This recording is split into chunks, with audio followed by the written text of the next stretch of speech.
एक मिथ्यात्व और एक वस्तु स्वरूप, हाँ, ये समझना बहुत ही इम्पोर्टेंट है, बहुत जरूरी है। बहुत इम्पोर्टेंट है। शुरू करते हैं। तो रागादिक भी होंगे, कल जहां से हमने छोड़ा था कि रागादिक भी होंगे, परंतु आत्मा के अपने स्वभाव रूप ना दिखाई देकर विकार रूप तथा नाशवान दिखाई देंगे, जैसे कि ये वास्तव में है। ये क्या है? ये विकार रूप है। तब रागादिक तथा शरीर आदि के अभाव में मुझ आत्मा का अभाव नहीं हो सकता। ये जो शरीर आदि है और राग आदि है, यानी कि राग आदि का क्या मतलब हुआ कि द्रव्य कर्म, ये जो हमारे द्रव्य कर्म है और शरीर आदि, ये जो है तीन चीजें चल रही हैं। शरीर आदि, शरीर आदि जो है आपके अष्टकर्म चल रहे हैं और ये विकारी भाव चल रहे हैं, विकारी भाव चल रहे हैं। तो ये इसके हिसाब से आपने ये देखना है कि विकारी भाव में राग द्वेष चल रहा है, तो राग आदि कर दिया और शरीर आदि के अभाव में मुझ आत्मा का भाव नहीं हो सकता, ऐसा स्पष्ट निर्णय घटित होगा। जब स्वयं को पर्याय रूप यानी कि शरीर आदि एवं राग आदि रूप अनुभव करता था, जब मैं शरीर को और राग आदि को ये अपना समझता था कि राग है, ये तो राग आ रहा है, या राग द्वेष जो भी हो रहा है ये मेरा क्या है, तो करता था तो राग बढ़ता था। अब यदि स्वयं को द्रव्य स्वभाव रूप अनुभव करने लगा, यानी कि अपने को आत्मा में स्थित करके और द्रव्य स्वभाव रूप अनुभव करने लगा, तो राग आदि में कमी होने लगी। अब ध्यान क्या है फिर? ध्यान का यही पर्पज है कि आप अपने आप को द्रव्य स्वभाव यानी कि आत्मा में स्थिर करो, आत्मा में स्थित करो, आत्मा में रमनता हो। तो ये सारा ये है, इसके करने से क्या होगा कि आपके राग आदि में कमी होने लगेगी। तो ये जो कषाय हैं आपके जितने हैं, उनके ऊपर असर कहाँ से पड़ता है? ध्यान से पड़ता है। तो ये आपके अंदर से कमी होने लगती है और आत्मा क्रमशः राग आदि से रहित होकर शुद्ध हो जाता है। जितना जितना आप ध्यान करते जाएंगे, आपके कषाय जो है वो पतले होते जाएंगे, पतले होते जाएंगे। और यही साधना है। अगर हम बहुत पढ़ने में लगे तो पांडित्य आ जाएगा।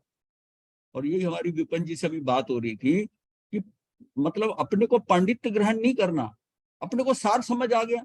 हमने कोई क्लासेस तो लेनी नहीं, किसी को समझाना नहीं है, तो मुझे तो अपना कल्याण करना है। मैं जब सार समझ गया, धर्म का मर्म समझ गया, उसका हार्द समझ गया, तो अब मुझे क्या करना है कि अब मुझे वो प्रक्रिया करनी है जिससे कि मेरे कषाय कम हो जाए और मेरी निर्जरा होकर मैं जल्दी से जल्दी मुक्त हो जाऊं। अब मुझे पांडित्य लेकर क्या करना है? इसलिए जब सार समझ आ जाए, ठीक है, किसी को एक सेशन में आ जाता है, लेकिन उन चीजों को याद करने के लिए, बताने के लिए अपना समय बर्बाद नहीं करना चाहिए। छोटी उम्र में तो ठीक है, जिस आयु में हम लोग चल रहे हैं, इस आयु में अपने को पंडित उसको ग्रहण करने के लिए बार बार करेंगे, बार बार करेंगे। समय आपका लग रहा है, वो याद तो हो जाएगा, सब कुछ हो जाएगा, लेकिन उसका क्या फायदा अपने को? जब हमें वो सार समझ आ गया, सार समझ आ गया। देखिए, जिसको समय सार, नियम सार, प्रवचन सार पढ़ने में समझ में आता है, ये समझो कि उसको बेसिक नॉलेज हो गई है, वरना तो ये चीजें समझ ही नहीं आई। इसका मतलब वो फंडामेंटल उसके कुछ क्लियर होंगे, इसीलिए उसे आनंद आ रहा है इनको पढ़ने में। ये बहुत उत्कृष्ट स्थिति के ये ग्रंथ हैं, इसमें आ रहा है, तो इसको एक बार पढ़ना तो ठीक है, लेकिन इसको कंठस्थ करने की कोशिश करना, इसमें पांडित्य ग्रहण करने की, तो हमारे पास इतना समय नहीं है। हाँ, छोटी उम्र हो, ये चीजों को पढ़ने से, उसको सारा कंठस्थ करने से उसके पास समय होता है, तो बहुत अच्छा है ये। लेकिन अपने को अपने समय का ध्यान रखते हुए कि हमें अभी क्या करना है अपने को, तो कि हम जल्दी से जल्दी हमें रिटर्न फास्ट मिले और काम हो जाए। तो हमारा काम क्या बनता है कि ध्यान में अपना लगाए, अपने आप को जो है स्वाध्याय में हल्का सा करें और ध्यान में लग जाए।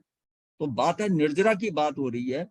उससे क्या होगा कि उससे आप ज्यादा करोगे तो क्या होगा, ज्ञानावर्णी कर्म का शिवक्षम तो होगा जितना आप पढ़ेंगे, लेकिन बार बार करेंगे तो उसका समय बहुत निकल जाएगा। जब स्वयं को पर्याय रूप यानी कि शरीर आदि राग आदि रूप अनुभव करता था तो राग बढ़ता था, यदि स्वयं को द्रव्य स्वभाव रूप अनुभव करने लगा तो राग आदि में कमी आने लगी। यानी कि अगर मैं ध्यान साधना करने लगा तो मैं अपने आत्म स्वभाव में रहूंगा, तो उसके कारण राग और आत्मा क्रमशः राग आदि से रहित होकर शुद्ध हो जाता है। साथ ही साथ शरीर आदि की उत्पत्ति के कारणभूत कर्म का भी अभाव हो जाता है। और साथ साथ क्या होगा कि शरीर आदि की उत्पत्ति के कारणभूत, शरीर आदि कैसे होता है? शरीर आदि आपको मिलते हैं, आपके कर्म नए बंधते हैं, कर्म नए बंधते जाएंगे, 7-8 कर्म बनते जाएंगे, तो उसका वो जो है अब जब आप ध्यान कर रहे हो तो नवीन कर्म बंद नहीं हो रहा, पुरानों की निर्जरा हो रही है। ये तो बहुत डबल, मतलब ये तो डबल इंजन की सरकार जैसे होती है ना, ये डबल इंजन की सरकार हो जाती है। एक तरफ आप आत्मा में है तो आपकी निर्जरा हो रही है, प्लस नवीन कर्म बंद नहीं रहा, उसका उसका फायदा हो जाता है। साथ ही साथ शरीर आदि की उत्पत्ति के कारणभूत कर्म का भी अभाव हो जाता है। नए नवीन कर्म बंधेंगे नहीं। निर्जरा तभी होती है, ये हमने बहुत बार इसको करा है, कि एक समय में या तो आप कर्म बांधोगे और कर्म नहीं बांध रहे और तो निर्जरा हो जाएगी। जिस समय में कर्म नहीं बंध रहे उस समय निर्जरा हो जाएगी। इसलिए ध्यान साधना को सबसे उत्कृष्ट माना गया है। किसी को कुछ भी ज्ञान नहीं है, कुछ भी पता नहीं है, तब भी वो ध्यान करना सीख जाता है तो वो भी अपना कल्याण कर जाता है। क्योंकि ज्ञान बाहर का नहीं, जो आप ज्ञान ले रहे हो बाहर से आरोपित है। ये जो आपको बताया जा रहा है ना, ये आरोपित कर रहा जा रहा है, लेकिन उसकी फंडामेंटल पोजीशन, बेसिक स्थिति आपको समझाने के लिए, आपको तैयार करने के लिए है। बाकी एक्चुअल में तो वास्तव में ज्ञान तो आपके अंदर है। जैसी ज्ञानावरणी कर्म का शेप होगा तो अनंत क्या है, अनंत ज्ञान है आपके पास, अनंत दर्शन है, जो सब आपके पास है, आत्मा का गुण है ये सारे। तो साथ ही साथ शरीर आदि की उत्पत्ति के कारणभूत कर्म का भी अभाव हो जाता है। आत्म उन्नति के इस मार्ग की शुरुआत भी तभी संभव है जबकि द्रव्य पर्यात्मक या समान विशेषात्मक वस्तु स्वरूप का अविकल अविकल अनेकांतिक श्रद्धा हो। ये कल यहां तक हम चले गए थे, अनेकांतिक शब्द आया था। पर्याय अर्थात विशेष को गौण करके द्रव्य स्वभाव वस्तु सामान्य को मुख्य करें, अपने को उस रूप अनुभव करें, तभी आत्म अनुभव फलित हो सकेगा। वस्तु का सामान्य और मुख्य करते हैं। वस्तु का सामान्य और मुख्य, विशेष, जैसे सामान्य और विशेष है। अगर आप विशेष को ही देखते रहे तो आप बाहर है। आप विशेष को देख रहे हैं, उसका आकार देख रहे हैं।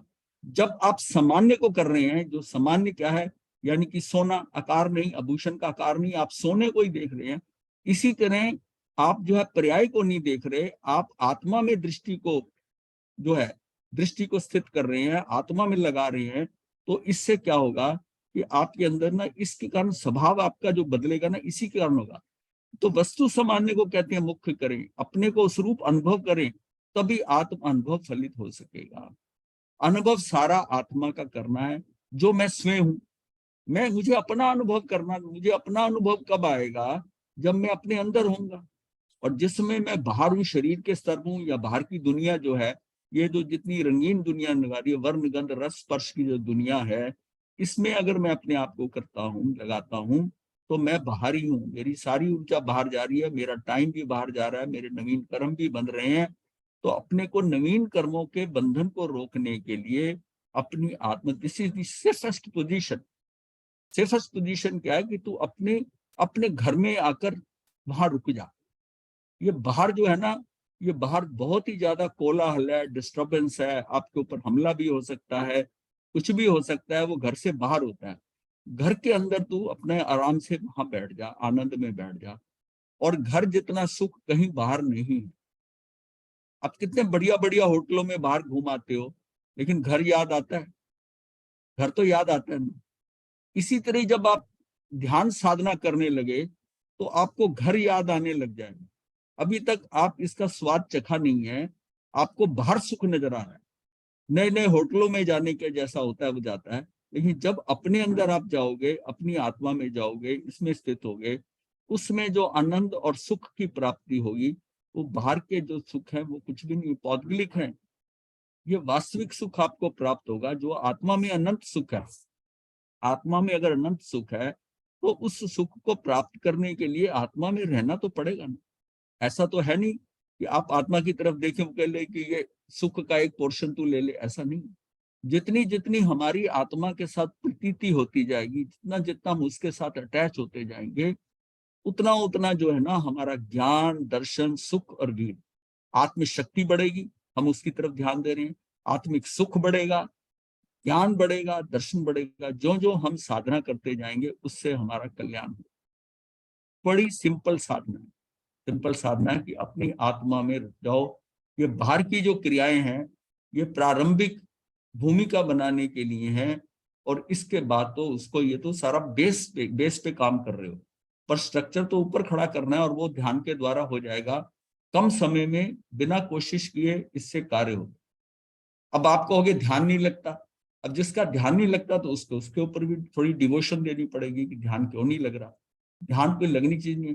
अपने घर जाने के लिए किसी के साथ कोई पूछना थोड़ी पड़ता है, या हमारे पराये घर में जाते हैं तो उसमें एडजस्ट करना पड़ता है। अपने घर में काहे की एडजस्टमेंट, वहां जाओ चुपचाप बैठ जाओ, घर आपका है।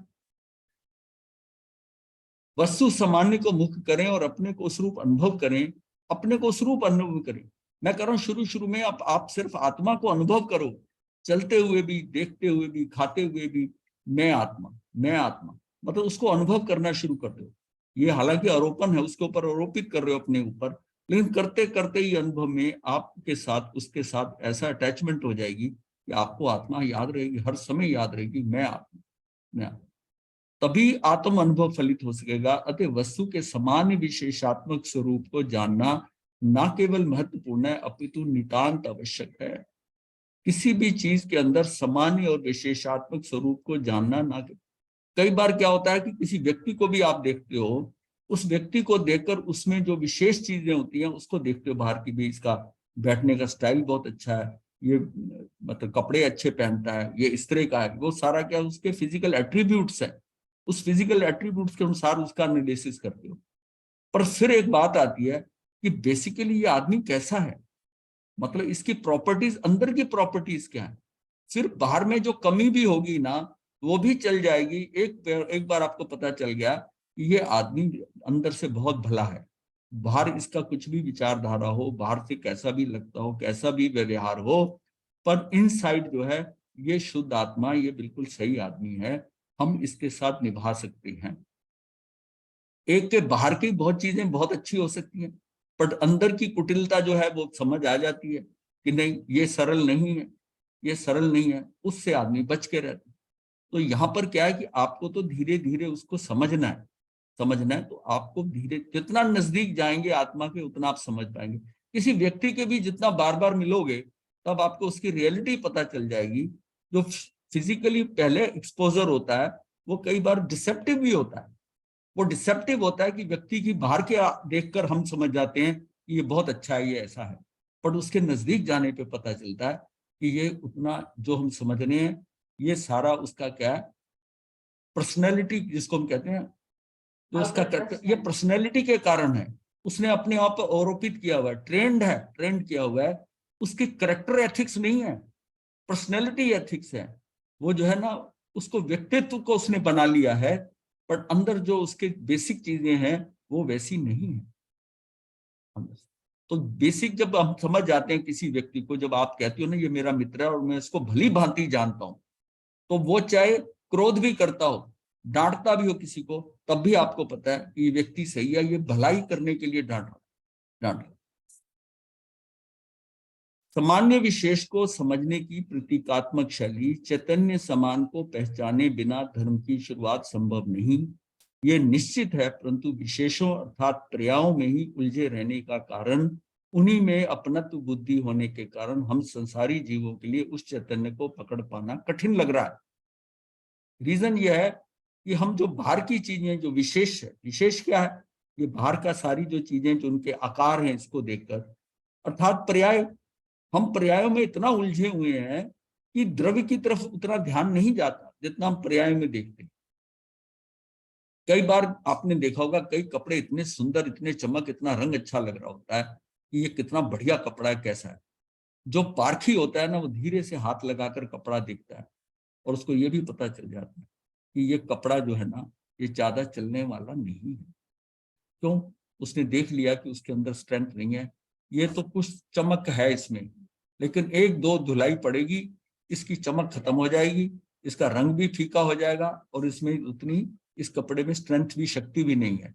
एक कपड़ा ऐसा होता है जो देखने में लगता है कि उतना फिनिश नहीं, अच्छा नहीं है, लेकिन वो कहता है कि ये मजबूत कपड़ा है, ये ज्यादा देर चलेगा, इसमें ज्यादा ताकत है। तो ये सारा ये जो कंपैरिजन होता है ये उसके अपने ज्ञान से होता है, ज्ञान से होता है कि कौन कौन सी चीज जो है वो कहाँ तक मुझे एक्सेप्ट करनी है, सुंदरता कहाँ तक एक्सेप्ट करनी है, और उसके अंदर की जो शक्ति है उसका वो कहाँ तक हमने एक्सेप्ट करनी है। दोनों चीजों को भी आप बैलेंस कर सकते हैं।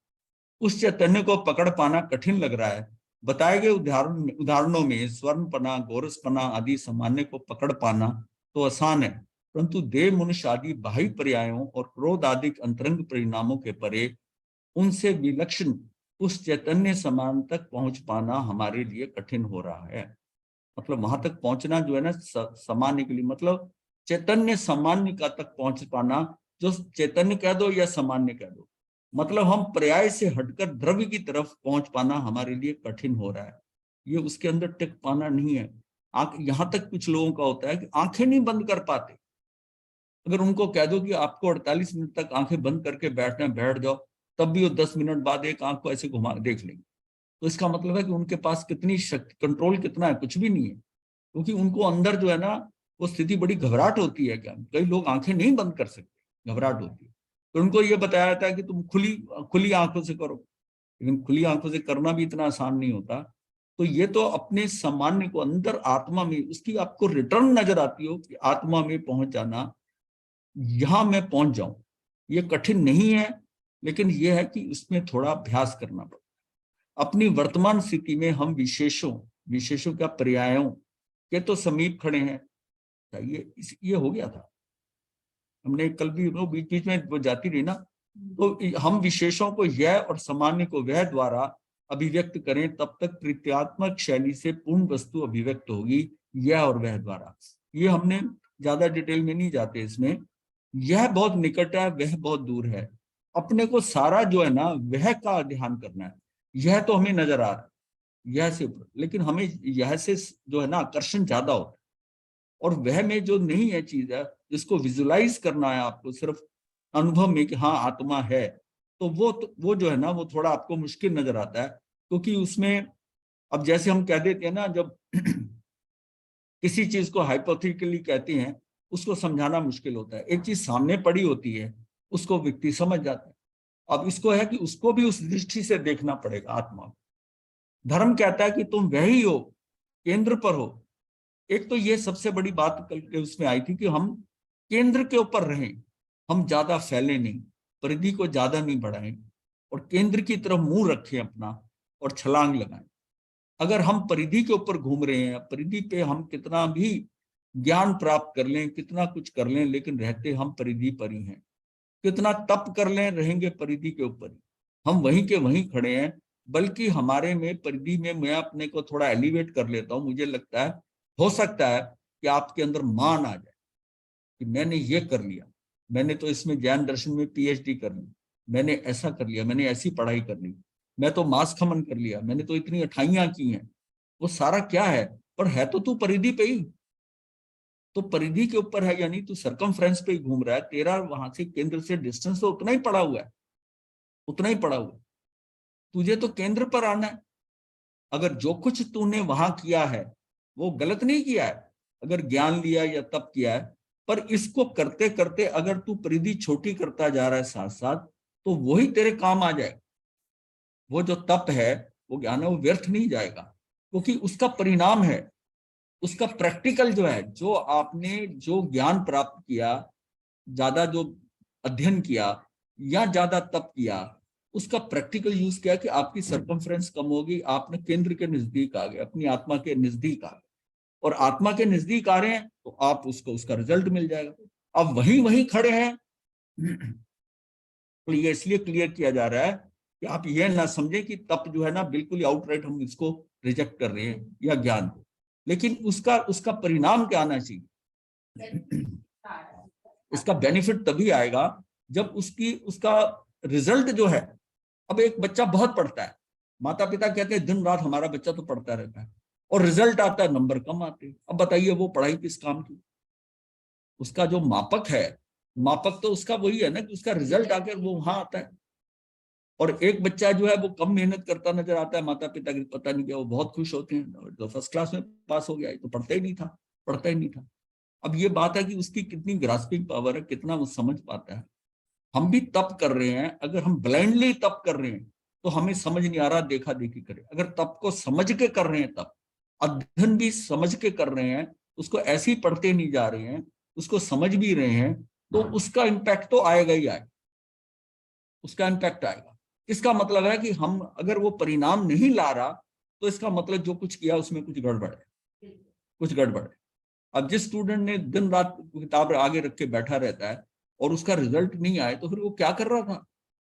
क्या समय बर्बाद कर रहा था? इससे अच्छा तो वो खेलता ही रहता, शरीर तो ठीक हो जाता।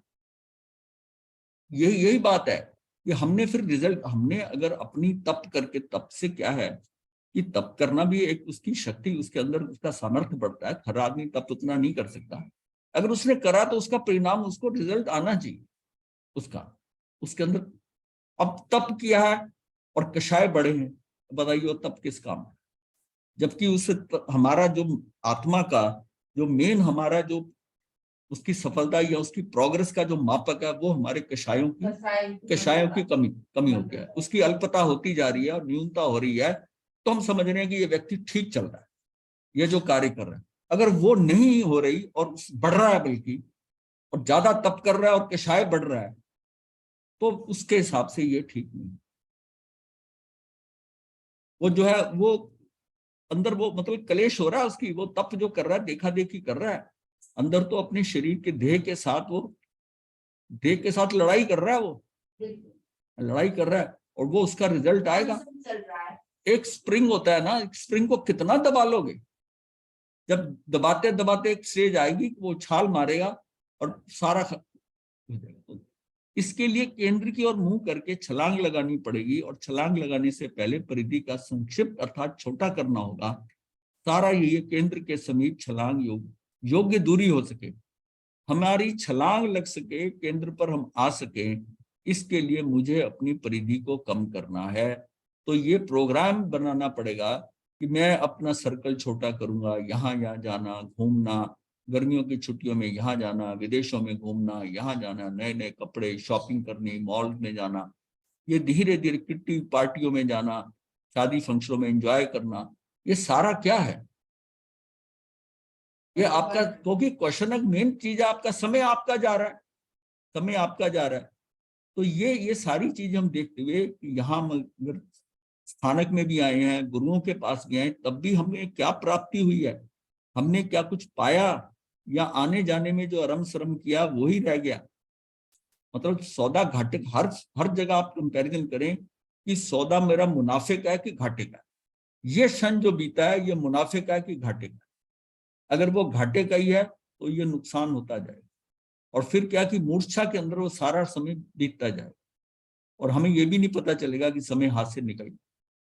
यही कारण है कि ऊंचे से ऊंचा आचरण, ऊंचे से ऊंचा अध्ययन जो कि परिधि के हिस्से हैं, उनसे केंद्र पर आया नहीं जा सकता। केंद्र के लिए तो परिधि को अनदेखा करके केंद्र की ओर देखना जरूरी है।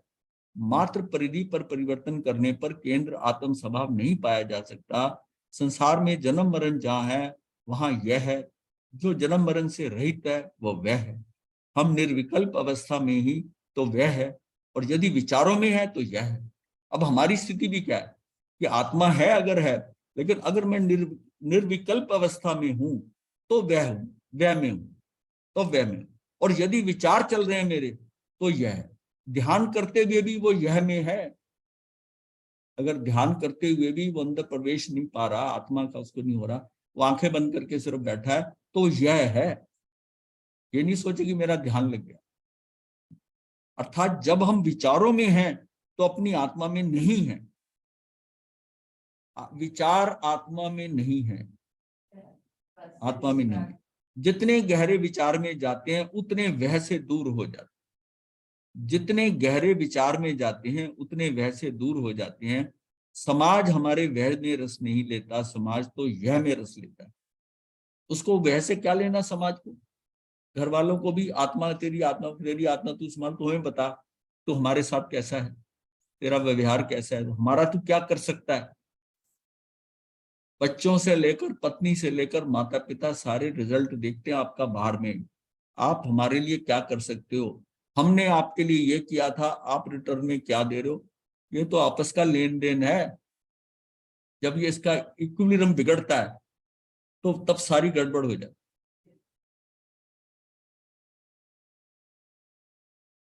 यह हमारे अहंकार से मिला हुआ है, अपने नाम से, अपने माँ बाप से, परिवार से, अपनी शिक्षा स्तर से, अपने पद से, अपने संप्रदाय से, अपनी भाषा से, अपने देश से, अपनी उपलब्धियों से जुड़ा है। ये सब हमारे यह के हिस्से हैं, ना कि वैसे। वह किसी से जुड़ा हुआ नहीं, अकेला है, परिपूर्ण है, वो किसी से जुड़ा हुआ नहीं है। जब एक बार वह अनुभव में आ जाएगा तो यह ऊपरी दिखावा मात्र हो जाएगा और सब जगह वह दिखाई देगा। तब यह दूर हो जाएगा और वह समीप हो जाएगा। तब आपको दूसरे की भी आत्मा नजर आएगी, दूसरा भी भगवान नजर आएगा, वो भी प्रभु नजर आएगा। यह है क्यों, आपके अपने वह में अनुभव आ जाएगा तो दूसरे का भी कहेंगे कि नहीं, ये भी आत्मा पता नहीं मेरे से पहले मुक्त हो जाए। जो आज आज जहां पर भी पड़ा, कल कोई पता नहीं कहां पहुंच जाएगा। हम अपना निरीक्षण करें कि हम वर्तमान में यह में जी रहे हैं या वह में, हम कहाँ जी रहे हैं। यदि हमारा सर्वस्व यह में है तो हमारा दुख किसी तरह भी मिट नहीं सकता, और यदि हम वह में हैं तो हमारे दुख होने का कोई कारण नहीं। अगर कोई व्यक्ति नाटक में पार्ट रोल कर रहा है, वहां पर जो पार्ट है वह नाटक अनुसार यह है, वास्तव में अभिव्यक्ता तो वह है जो नाटक में यह का पार्ट अदा कर रहा है। रोल अदा करते हुए भी उसे वह कौन है उसका ज्ञान है। रोल के अनुसार यह की लाभ हानि, यश अपयश, जीवन मरण का स्वांग करते हुए भी उसे कोई स्वयं सुख दुख नहीं हो रहा, क्योंकि उसने वह में अपने को स्थापित कर रखा है। एक्चुअल में तो मैं वह हूं। तो आत्मा में अगर स्थित करके रखता है, जिस तरह एक एक्टर के लिए बात की है कि अभिव्यक्ता जो है उसे पता है ये तो मैं रोल कर रहा हूं। इस नाटक में ये जो माता मरी है, ये तो मैं एक्टिंग कर रहा हूँ भाई, मेरी कोई माता थोड़ी मरी है। लेकिन जो रियल एक्टिंग में जाकर वो इतना विलाप कर लेता है, एक्टिंग तो उसकी बहुत अच्छी नजर आएगी, लेकिन वो उसके ऊपर कितना इम्पैक्ट छोड़ देगी। ऐसे कुछ हीरो हीरोइन जो होते हैं उनके ऊपर एवर लास्टिंग इम्पैक्ट रह जाता है, उनको एक्चुअली जीवन जीने के लिए बड़ी तकलीफ होती है, वो उन रोल से निकल नहीं पाते। जिस रोल की रियल एक्टिंग उन्होंने 2 घंटे 3 घंटे करी है, वहां से निकलने के बाद अगर उदासी का है तो उनके चेहरे पर वैसे ही रहता है और उससे वो निकल नहीं पाते। वो सीन उनके ऊपर इतना हावी हो जाता है उस पर्टिकुलर चीज का, वो उससे निकल नहीं पाते। और कई ऐसे एक्टर जो हैं वो बड़ी छोटी उम्र में चले गए, या हार्ट अटैक हो गया या ऐसा हो गया। वो लोग थे और वो अच्छे रियल एक्टर, मतलब एक्टिंग में कमाल करते थे, लेकिन बहुत जल्दी खत्म हो गए, इसलिए कि वो वहां से जो जो स्वांग है ना, उस स्वांग से निकल नहीं पा रहे। इमोशनल इतना हो गया, क्योंकि वो रियल एक्टिंग करते करते वो इमोशनल हो गया। इतने सेंटीमेंट्स उसके ऐसे हो गए कि वो उसके ऊपर प्रभावित कर गए। अब व्यक्ति डिप्रेशन में क्यों जाता है? डिप्रेशन में इसी तरह ही जाता है ना, कि जो चीज वो चाहता था वो हुई नहीं। उसकी उसकी हानि को इतना अपने दिल पे लगा लेता है कि भाई ये मेरा होना था, ये हुआ नहीं है, ऐसा हो गया, तो डिप्रेशन में चला जाता है।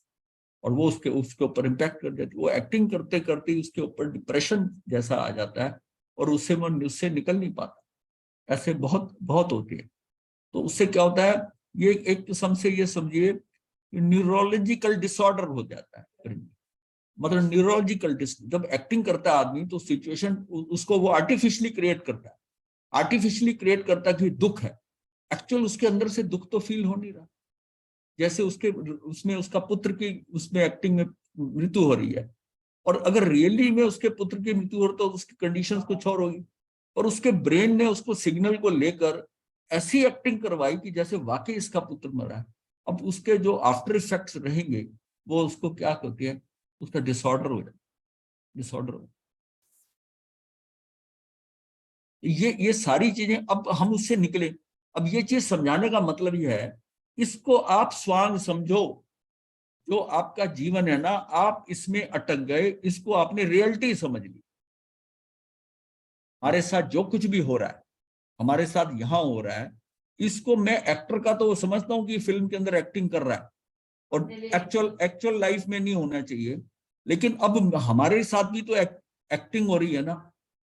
हमने एक्सपेक्ट नहीं किया था कि ये मेरा भाई या मेरा मित्र मुझको ऐसा बोलेगा। अब उसने ऐसा सेंटेंस बोल दिया तो आप हर्ट हो गए। हर्ट हो गए तो आप जो सारा दिन आप उसमें चले गए, इसके अंदर दुखी हो गए। पर उसको भी तो मानो ना कि ये एक्टिंग थी, तेरा कर्म उदय आया, उसी के हिसाब से उसने बोल दिया, बात गई खत्म। तो अपने चीजों को छोड़ना सीखें।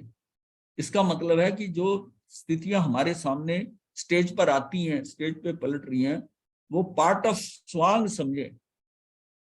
ये मतलब एक्टिंग, ये रोल समझ के और अपने आप को उससे निकाल, वो तभी निकालेगा कि सब कुछ करते हुए भी वो अपनी आत्मा में स्थित हो जाएगा। यही बात है कि ध्यान साधना के अंदर क्या है कि आप कुछ भी अपने ऑफिस में जाते हैं, घर में एक ऐसी समस्या करते, वो सारे को बिल्कुल त्याग कर, मतलब उस चीज को छोड़कर, और जब आप ध्यान करने बैठे तो वो सारी कट ऑफ की, ये तो बाहर का स्वांग था, ये मैंने करना पड़ा या किसी ने मेरे साथ किया, अब मैं इसका कोई मतलब नहीं, वो रोल खत्म। हमारी मानसिकता पर, परिस्थितियों का हमारे मनस्थिति पर प्रभाव रहता है। वो इम्प्रिंट छोड़ जाते हैं वो। हाँ हाँ वो जैसे सौ में नहीं रहने देते, हाँ, तो हम वो तो मानते हैं कि हमारे अपनी वीकनेस से हम लेट गो कर दें हम इस चीज हाँ, को, ठीक है, ठीक है, हम वही लेट गो ही करना होता है ना, ये भाई रोल खत्म हो गया, ये कहानी थी खत्म। जैसे पिक्चर हॉल के अंदर निकलते हैं इमोशनली, उस टाइम पिक्चर में जुड़े हुए हैं आप पात्र, और थिएटर से बाहर निकलते ही अब आप अपनी रियलिटी में आ गए। इसी तरह दिन भर में जो सिचुएशन हो रही है, किसी ने कह दिया, किसी ने कर दिया, वो there and then finish it, उसको वहीं खत्म कर दो। यही बात है, यही बात है, हो ही चाहिए।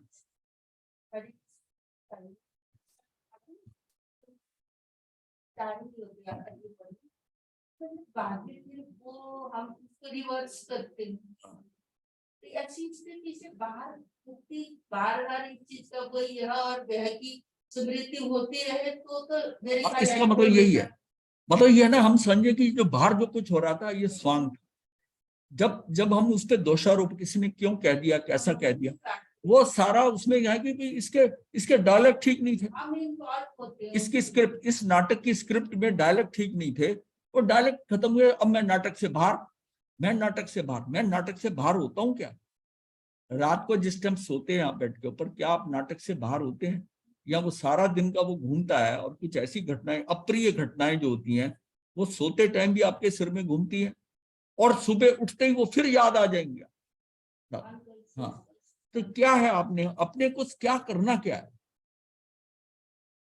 मान लीजिए कोई अभिनेता अभिनय करते हुए अपने असली रूप को भूल जाता है, नाटक या फिल्म में अपने रोल को ही वास्तविकता मान लेता है, और फलस्वरूप एक्टिंग के उपरांत भी दुखी या सुखी होने का अनुभव करता रहता है, तो फिर उस अभिनेता का दुख कैसे दूर हो?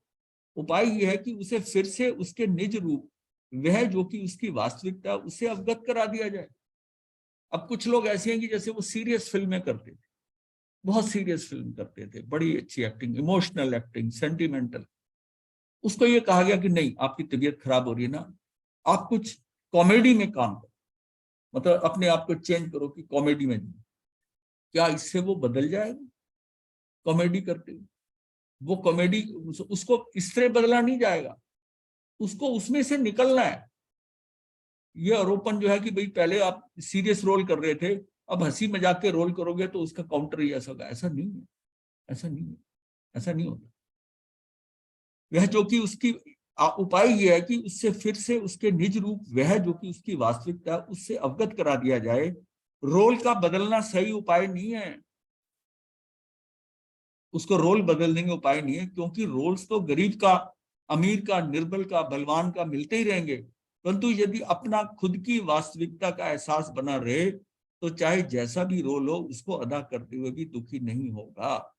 मैं दुखी इसलिए हूं कि मैं इनको अब समझता हूं, मेरे बेटे ने ऐसा मुझे कहा, मेरा बेटा, अगर ये समझे कि ये रोल ये तो है, ये ना कोई मेरा बेटा ना मैं किसी का पिता, तो आपको ये होगा कि हाँ इसने कह दिया ठीक है, इस समय इसका डायलॉग जो स्क्रिप्ट के अंदर ऐसी डायलॉग है कि मैं दुखी हूँ या मुझसे हो, इसको जैसी डायलॉग मिला है उसने वैसा कर दिया, उसको एक्सेप्ट करके और उससे निकल जाए।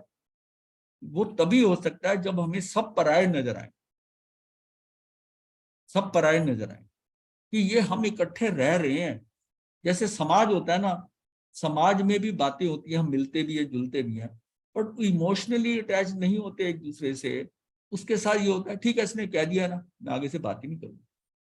लेकिन घर में क्या है, जहां मेरा है ना, कि ये मेरा बेटा है, मेरी पत्नी है, इसने ऐसा करा, माँ ने ऐसा कह दिया, पिता ने ऐसा कह दिया, और वो उसको हर्ट करता है और वो डिस्टर्ब करता है, उसकी मानसिकता नहीं बदलती। उस समय क्या है, वो आर्त ध्यान करेगा, कर्म बंधन करेगा, और कभी भड़क जाएगा तो उधर इमोशनली उनके ऊपर भी आएगा, सारा खेल बिगड़ जाएगा। अब ये जो है ना, ये सिस्टम को समझ के कि स्वांग है और ऐसा करके और निकल आए उसमें से। अगर हम निकलना चाहें, जब हमारे हम अच्छा, ये नहीं है कि कोई जानता नहीं है कि अपना कोई नहीं है, पता नहीं कब आंखें बंद हो जाए। वो जिनसे हम बात करते हैं ना, वो कहते हैं एक क्षण का भरोसा नहीं है। मैंने कहा आपको पता है, फिर भी आप समझते हो कि एक ये एफडी करा दी जाए, एक LIC करा दी जाए ना, तो कह रहे हो क्षण का भरोसा नहीं। मतलब आप दोनों तरफ से चल रहे हैं। वो सिर्फ शाब्दिक है आपके पास कि किसी का भरोसा नहीं कुछ है, लेकिन आप इतना जुड़े हुए हैं कि छोड़ने को तैयार नहीं है।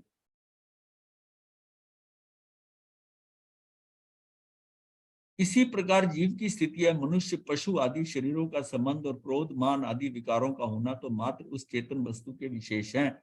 आत्मोन्नति का मार्ग तो इस अनित्य नाशवान अवस्थाओं से भिन्न चैतन्य समान में तदात्म अपनापना स्थापित करना है। इसमें अपनापना हम स्थापित कर लें। इसने भी स्वयं को न पहचान कर कर्म जनित रोल वर्तमान पर्याय को ही वास्तविक मान लिया है। इसने अपना स्वयं को ना पहचान कर कि मैं आत्मा मेरा कुछ कोई कर नहीं सकता, ना मैं किसी का कर सकता हूँ, कोई मेरा बुरा कर ही नहीं सकता, कोई अच्छा नहीं कर सकता। सारा खेल कर्म सत्ता का है। कर्म सत्ता है, इसको कर्म सत्ता कह दो, नॉन जैन वो ईश्वर कह देते। हम कहते हैं कि सारा खेल कर्म सत्ता का, कर्मों के अनुसार सारा बदलना, ये कर्म सत्ता है। कर्म जनित रोल वर्तमान पर्याय को ही वास्तविक मान लिया, इसलिए दुखी सुखी हो रहा है।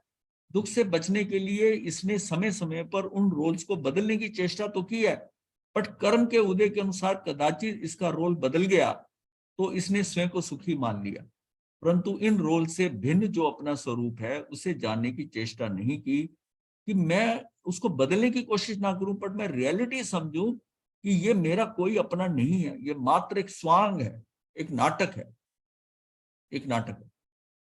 जीवन के इस विडंबना को देखकर भगवान महावीर ने कहा, तू यदि कर्मकृत रोल में असलियत मानेगा तो नए नए रोल्स करने के लिए कर्मों का संचय करता रहे। जो कर्मकृत रोल हैं, जो अब सारे हो रहे हैं, इसमें असलियत मानेगा तो नए नए रोल्स करने के लिए कर्मों का संचय करता रहे। जिस समय हम कर्म का उदय होता है, हमने ये जाना था, आहा सुहम देवानुप्रिय मां प्रतिबंध करे, तू प्रतिबंध मत कर। जो सिचुएशन सामने आ रही है उसको फाइन ट्यून करने की कोशिश करता है, नहीं ऐसा नहीं, ऐसा होना चाहिए। वो आपकी जो है ना निर्देश, वो सिस्टम ने एक्सेप्ट कर लिया, फिर वो वैसा लाएगा, तब आपकी स्थिति बदल जाएगी, आप फिर दुखी होंगे। अरे भाई, जो जिस तरह आ रहा है ना उसको आने दे, उसको बदलने की भाव करने की जो भाव करता है उसके प्रति बंद करता है। प्रतिबंध कैसे होता है कि जो चीज हो रही है उसके प्रति तू बंद करता है तो वो वैसी हो जाती है।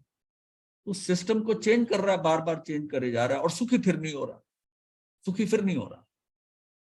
जीवन की इस विडंबना को देखकर भगवान महावीर ने कहा, तू यदि कर्मकृत रोल में असलियत मानेगा तो नए नए रोल्स करने को कर्म का संचय करने, मतलब भवभ्रमना बढ़ती रहेगी।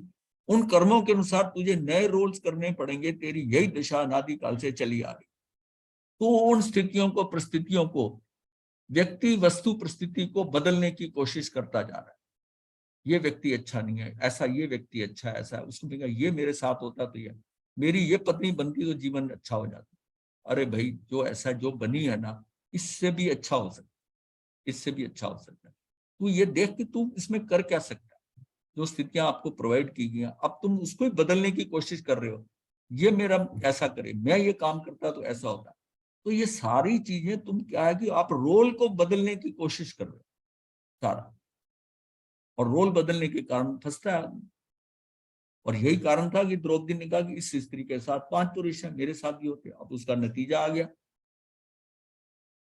ये सारा क्या है कि ये इंफॉर्मेशन जो है, मतलब कोई हमारा, ये बात एक अंदर, हमारा कोई करने वाला है नहीं है। सारा कुछ जो है वो चैतन्य सोचता है, जिस तरह सोचकर वो जैसा संसार की संरचना करता है उसके सामने उसी शेप में आ रहा है। ये रचना हमारी की हुई है, पर वो उसी समय नहीं आती। वो जब उसके अकॉर्डिंग आपके पास वो सिस्टम आ जाएगा।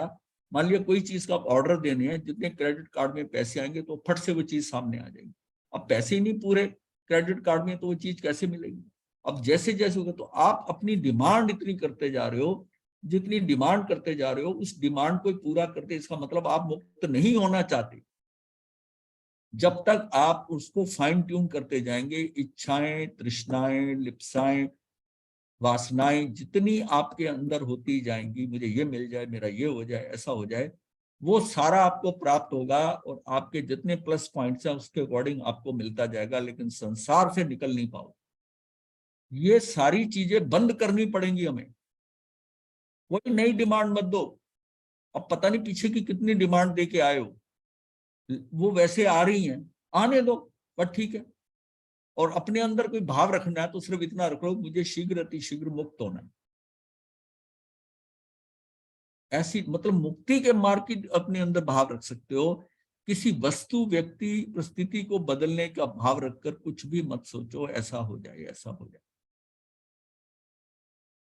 यदि तू स्वयं को पहचान कर कर्म जनित रोल को मात्र रोल समझ ले, तो फिर ना तो तू उस रोल की वजह से दुखी सुखी होगा, ना ही तुझको नए रोल्स करने के लिए कर्मों का संचय होगा।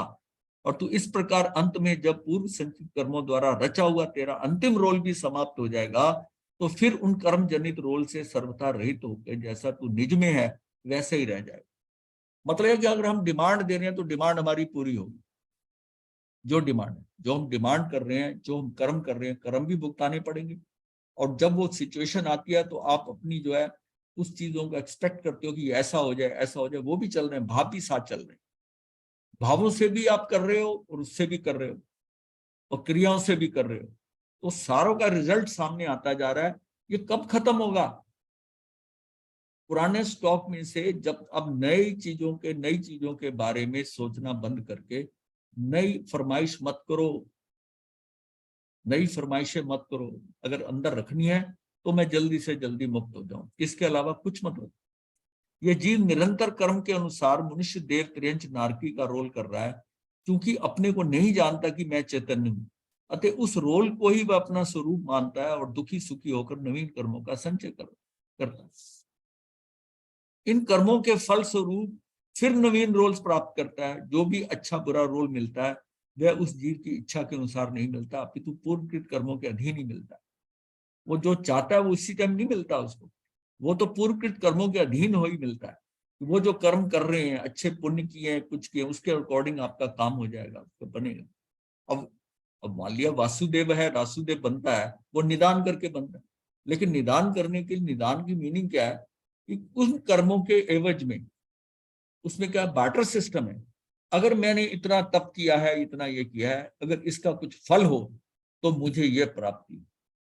जब ये कहते हैं तो निदान होगा। तो इसका मतलब है कि आपने पहले कुछ किया है, तप है, तप किया है, तो तप किया है तो उसका ये रिजल्ट आता है। अज्ञानता के कारण हम कुछ ना कुछ कर बैठते हैं। अगर तभी देखिए बड़ा क्लियर आया, बिना सम्यक दर्शन के अगर आपने तप करके, वो जो तप का जो फल है वो क्या है, या तो भोग मूलक होगा या निदान मूलक। मतलब अगर बिना सम्यक ज्ञान के या बिना आपकी बुद्धि में वो चीज है, उसका राइट विजन नहीं है, दृष्टिकोण सही नहीं है, आपने जितना भी तप कर लिया, खूब तप कर लिया, विश्व भूति के भव में जैसे कर्म, मास खमन पे मास खमन कर लिया, लेकिन फिर हुआ क्या? उससे क्या हुआ? वासुदेव बनना पड़ा और उससे फिर सातवीं नरक में जाना पड़ा। वो उल्टा उल्टा चल पड़ा। तो फिर वो जो तप किया था वो कहाँ गया? तो इसका मतलब है कि बिना सम्यक ज्ञान के अगर तप करता है, जरूरत से ज्यादा तप करके कुछ प्राप्ति करने की और कुछ डिमांड कर देता है, तो उसको वही चीज मिल जाती है। इसका मतलब है कि तप जो है या भोग मूलक हो जाएगा। आप कोई चीज मांग लोगे, मुझे ये मिल जाएगा, मैं ये बन जाऊं, तो भोग मूलक हो जाएगा। और निदान कर लेगा, निदान मूलक। दोनों साइड पे वो जाएगा तब, क्योंकि उसको राइट चैनल जो है ना, जो मोक्ष मार्ग का, उस पे वो चढ़ नहीं सकता। तो उसके लिए सबसे ज्यादा तप की बजाय उधर लगना चाहिए कि तप करने की बजाय मेरे कषाय कम हो जाए। इसलिए जो ध्यान है, ध्यान में तप भी हो जाता है, बड़ा उत्कृष्ट स्थिति का तप भी है, और कषाय भी कम कर देता है, दोनों कम। मतलब बहुत सहज काम है। भगवान महावीर 12.5 साल कुछ पढ़ा, कुछ किया नहीं, 12.5 साल जो है उन्होंने क्या करा? ध्यान।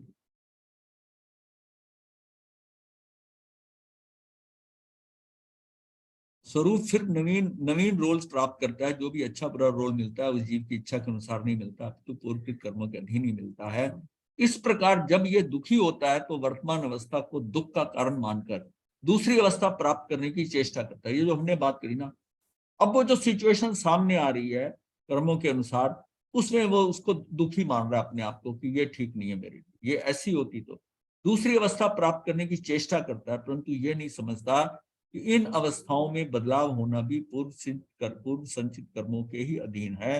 अतः संयोगवश कर्मों के अनुकूल उदय हुआ है, मनचाही बात हो गई तो फिर ये मेरे कारण से हुआ। ये भी हो सकता है कि संयोगवश जो आप चाहो वही हो जाए, तो फिर वो क्या कहता है कि मेरे करने से ये हुआ, मैंने ऐसा किया, ऐसा मानकर अहंकार करता है, ऐसा मानकर अहंकार करता है और हर्ष करता है कि यदि इच्छा के अनुकूल संयोग नहीं बना, मन चाहे इच्छित नहीं हुआ, तो फिर विषाद करता है या तो अहंकार करेगा। मान लिया उसका कहीं फ्लूक लग गया, किसी तरीके से उसने जो चाहा वो हो गया, वो कहता देखा मैंने कैसे किया, वो उसका क्या अहंकार में आ जाता है, मैंने कैसा सोचा, मैंने कैसा करा।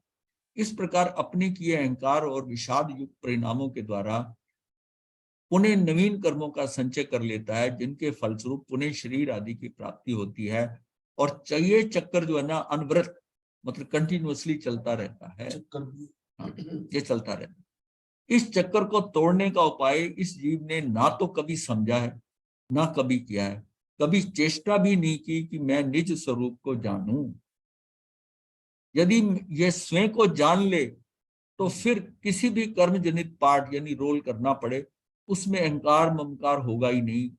चाहे कैसी भी बाह्य अवस्था हो, वह इसको दुखी नहीं बना सकती। ये व्यक्ति दुखी नहीं हो सकता। कोई भी अवस्था आ गई, मेरे किया धरा है, बस मैंने और कुछ नहीं सोचना, जैसे ही आ रही है ना ये निपट जाए। जब पार्ट ही करना है तो ये चाहे पार्ट कैसा भी हो, इससे क्या फर्क पड़ता है। जब रोल ही करना है तो फिर क्या फर्क पड़ता है, फिर क्या फर्क पड़ता है। पूर्व रोल कर रहे हैं ये तभी आएगा ना, ये सारी व्यवस्था ड्रामा लगे, तभी आएगा। हाँ ड्रामा लगे। और ये पार्ट है, ये रूल्स हैं, कैसे हम कितने तो उसी में इन्वॉल्व है। हम उसमें इतना, ये मेरा मतलब उसमें तो हम, ये तो है ना जैसे रात को स्वप्न में होता है ना कि जो कुछ हो रहा लगता है ये रियलिटी में हो रहा है, उसमें थोड़ी है। जागने पे पता चलता है कि ये स्वप्न था, सोते हुए थोड़ी पता चलता है कि ये स्वप्न था। उसमें तो फुल इन्वॉल्वमेंट है, तो मतलब जागृत नहीं है। इसका मतलब दिन में भी दिन में फिर मूर्छा, दूसरी मूर्छा आ जाती है। जागृत होना पड़ेगा कि ये जो कुछ हो रहा है ये सारा व्यवस्थित है, तो इसमें सारा जगत व्यवस्थित है और सारा जगत निर्दोष है। फिर तो किसको बदलने का, किसको करने का, कैसे करना, क्या करना, ये अंदर अपने को बार बार कहते हैं, इसलिए कि अपने अंदर ये पुष्ट अंदर चली जाए। ये सारी इतनी व्यवस्था जमी हुई है, सब कुछ जैसा होना वैसा ही होता है। हमारा काम क्या है, हम उस समय के अनुसार जो सही समझते हैं वो करते हैं, पर जो होता है परिणाम जो होता है वो तो कर्मों के अनुसार जैसा है वैसा आएगा। पूर्वकृत कर्मों के फल शरीर आदि में अपनापन ना रहकर ये स्वांग मात्र है, ऐसा भाव रह जाता है। तब ना तो दुख सुख है, ना राग द्वेष ही है, सुख दुख भी नहीं होगा, ना राग द्वेष होगा, और ना ही नवीन कर्मों का बंध होगा। ये स्वांग मात्र है। जैसी सिचुएशन आई, कुछ झमेला हुआ, झगड़ा हुआ, किसी ने कुछ कह दिया, ये सोचा ये तो स्वांग मात्र है, ड्रामा है, ये ड्रामा है, ये कर्मों के कारण हो रहा है, ड्रामा है। तू इसमें कुछ मत कर, कुछ मत सोच, नहीं तो नया कर्म बन जाएगा, निकल नहीं पाएगा। कर्म जनित अवस्थाओं की तुलना जिस प्रकार नाटक में होने वाले विभिन्न रोल से की गई है, उसी प्रकार इनकी समानता स्वप्न से भी की जा सकती है। संसारी जीव की कर्म जनित परिवर्तनशील और नाशवान अवस्थाएं स्वप्न की भांति अर्थहीन और क्षणस्थायी हैं। ये अर्थहीन और क्षणस्थायी हैं। कोई व्यक्ति जब तक स्वप्न देखता है तब तक स्वप्न उसके लिए निद्रा में वास्तविकता के रूप में रहता है। देखिए निद्रा में है, वही बात हम कर रहे हैं, निद्रा में है तो स्वप्न ही वास्तविक होता है, उस समय तो रहता है, परंतु जैसे ही वह जागता है वह स्वप्न वास्तविकता से विहीन मात्र स्वप्न रह जाता है। स्वप्न में उसकी जो भी अजीबो गरीब अवस्थाएं हुई थी वह दुख सुख का कारण नहीं रह जाती। उसी प्रकार ये जीव अपने चैतन्य सभा में जग जाए तो संसार के समस्त क्रियाकलाप स्वप्नवत हो जाते हैं, अर्थहीन हो जाते हैं। रात्रि का स्वप्न बंद आंख में शुरू होकर खुली आंख में समाप्त समाप्त और ये जीवन खुली आंख का स्वप्न, बंद आंख में खुली आंख का स्वप्न जो आंख बंद होने पर समाप्त होता है। इस प्रकार उपाय सुखद स्वप्न लेना नहीं है, अपितु स्वप्न से जागृत।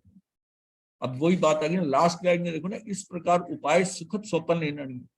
आप ये सोच रहे हो कि ये स्वप्न ठीक नहीं आया, अगर अच्छा स्वप्न आता, ये उपाय नहीं है स्वप्न का। स्वप्न से जागृत होना है, उसको स्वप्न समझना है उस समय। तो तब जागृति उस लेवल की आ जाए कि स्वप्न को स्वप्न समझे, स्वप्न समझे।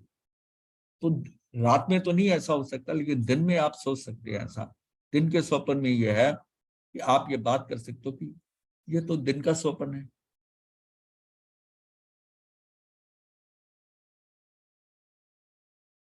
तो ये यहीं पर ही समाप्त हो रहा है। टाइम कितना हो गया? 50 हो गए, 10 मिनट में। भाई प्रश्न कर लो, नहीं तो नया फिर सब्जेक्ट लेंगे, वो बीच में फिर रुकेगा। फिर सब्जेक्ट तो निकाला हुआ है मैंने। नहीं, ये तो इनसे पूछ रहा हूँ, कुछ किसी ने कोई बात करनी है कुछ है, नहीं तो हम नया ले लें। वही किसी का प्रश्न है। डॉक्टर अमिता, विपिन जी। गुरुदेव, हाँ। मैंने जो बातों का किया था ना, साउंड ठीक करो जरा। उसमें परिग्रह से संबंधित प्रश्न था कि जैसे सपोज मेरी पेंशन हाँ। आती है, हाँ फिक्स अमाउंट होता है मेरा, तो हाँ।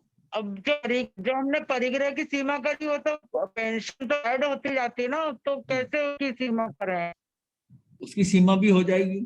आप इन कौन सी शेयर? नहीं, ये तो अब तो नेट चल रहा है। नहीं, नेट भी स्टॉप शेयरिंग करेगा।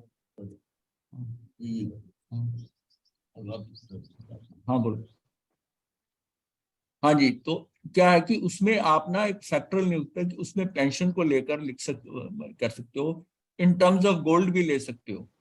तभी जो पैसा और अपनी वेल्थ है ना, इसको गोल्ड में कन्वर्ट कर लेंगे। अगर अगर जो है इन्फ्लेशन बढ़ती है तो गोल्ड भी साथ बढ़ता है। तो इन टर्म्स ऑफ, मान लिया किसी ने आज की डेट के अंदर गोल्ड के हिसाब से करना, तो एवरेज रेट लेकर कि 60,000 रुपये है, तो मुझे 3 लाख महीने का चाहिए, तो मुझे 6 तोले सोना के बराबर या 5 तोले सोना के अंदर इसके इक्विवेलेंट में रखूंगा, इससे ज्यादा नहीं रखूंगा। ये भी हो जाएगा। पेंशन को तो आप डायरेक्टली लिख सकते हो कि जो भी मेरी पेंशन आएगी, जितनी भी, बस उतनी ही है, ऐसा रखिए।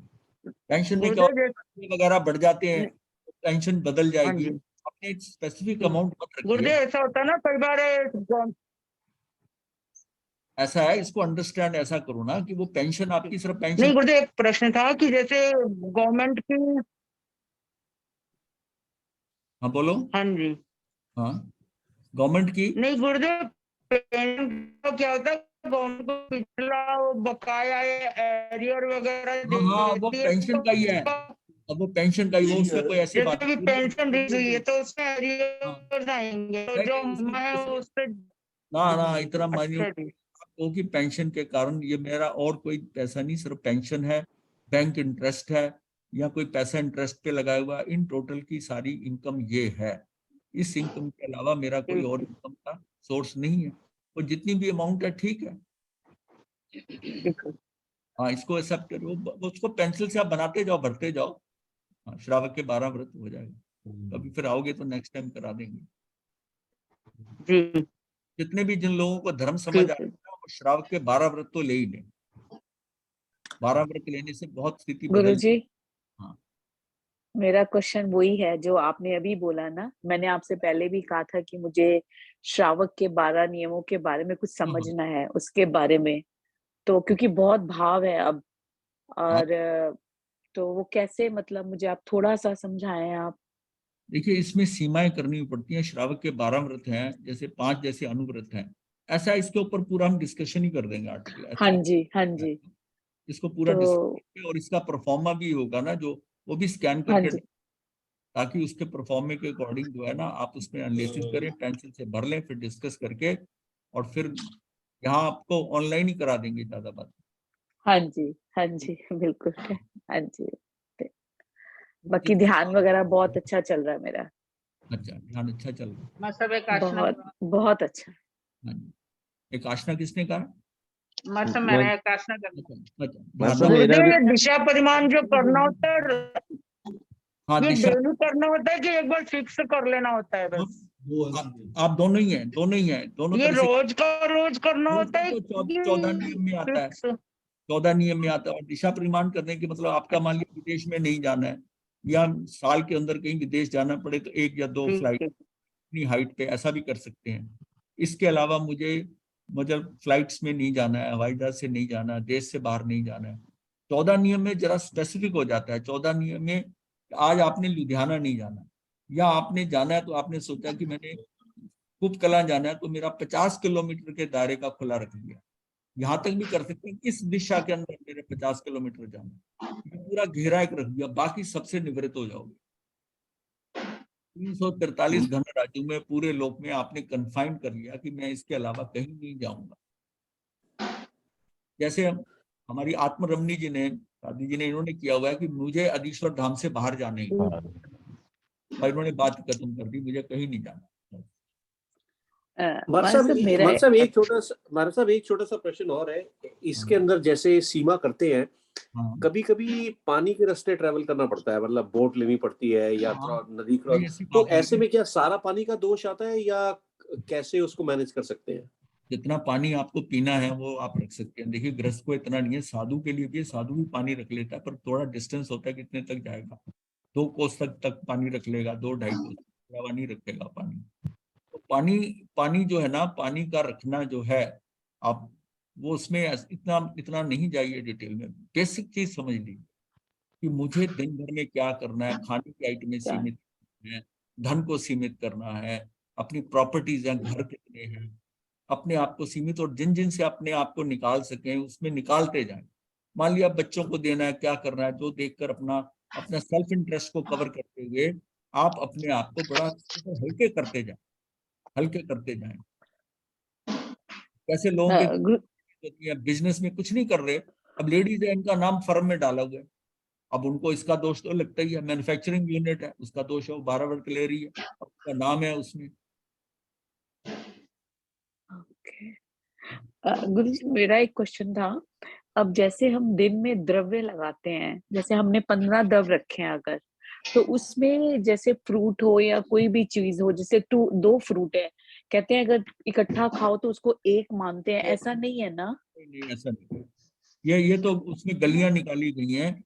मतलब आपको ज्यादा लग रहा है तो ज्यादा कर लो, उसमें क्या है, कोई किसी को भाई देखिए, अच्छा 15 करे ना, आप 20 कर लो या 10 कर लो, अच्छा, उसको कर लो, पर ठीक है, आप ऐसी का क्या, क्योंकि हर द्रव्य का तो लगना ही है।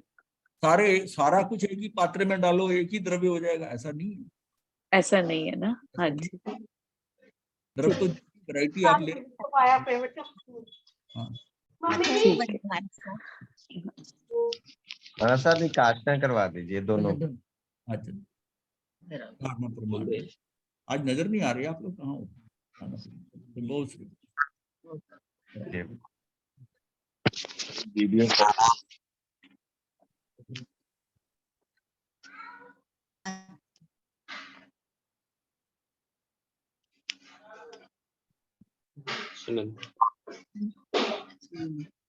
वीडियो ऑन नहीं किया, 15 मिनट रहते हैं। और नितिन जी कहाँ है? मारा साहब आज आज नितिन नहीं है, उसको कुछ काम था तो वो अवेलेबल नहीं है। अच्छा, वो अवेलेबल मंगल पाठ नहीं चल रहा है। हाँ, आज तो ठीक है, आज तो नेट चल रहा है।